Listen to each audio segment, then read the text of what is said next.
کیا آپ جانتے ہیں حضرت خدیجہ رضی اللہ عنہا مکہ کی ایک مالدار اور نہایت معزز خاتون تھی۔ آپ کا تعلق قبیلہ قریش کی شاخ بنو اسد سے تھا اور آپ کا نسب 3 واسطوں سے پیارے نبی صلی اللہ علیہ وسلم سے ملتا ہے۔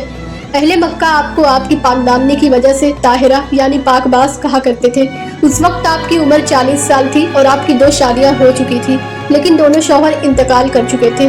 بڑے بڑے امیر لوگوں نے آپ کو نکاح کے پیغامات بھیجے، لیکن آپ نے سب کو رد کر دیا۔ آپ نے فیصلہ کر لیا تھا کہ اب نکاح نہیں کریں گے، لیکن جب آپ نے پیارے نبی صلی اللہ علیہ وسلم کے اخلاق اور ان کی سچائی کے بارے میں سنا تو آپ کا دل خود بخود مائل ہو گیا۔ آپ نے حضرت صفیہ رضی اللہ عنہا سے نبی صلی اللہ علیہ وسلم کے حالات کے بارے میں پوچھا، اور پھر شام کے سفر سے واپسی کے چند ماہ بعد آپ نے خود نکاح کا پیغام بھیج دیا۔ نبی صلی اللہ علیہ وسلم نے یہ بات اپنے خاندان کے بڑوں کے سامنے رکھی اور یہ رشتہ خوشی سے قبول کر لیا گیا۔ نکاح کے موقع پر ابو طالب نے خطبہ پڑھا اور حق مہر مقرر کیا گیا۔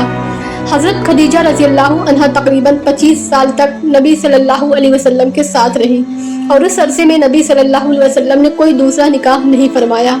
انہوں نے اپنی ساری دولت نبی صلی اللہ علیہ وسلم کے قدموں میں نچھاور کر دی اور ساری زندگی آپ کی خدمت میں گزار دی۔ دوستو، اچھے اخلاق، سچائی اور خلوص وہ خوبیاں ہیں جو دلوں کو ہمیشہ کے لیے جیت لیتی ہیں۔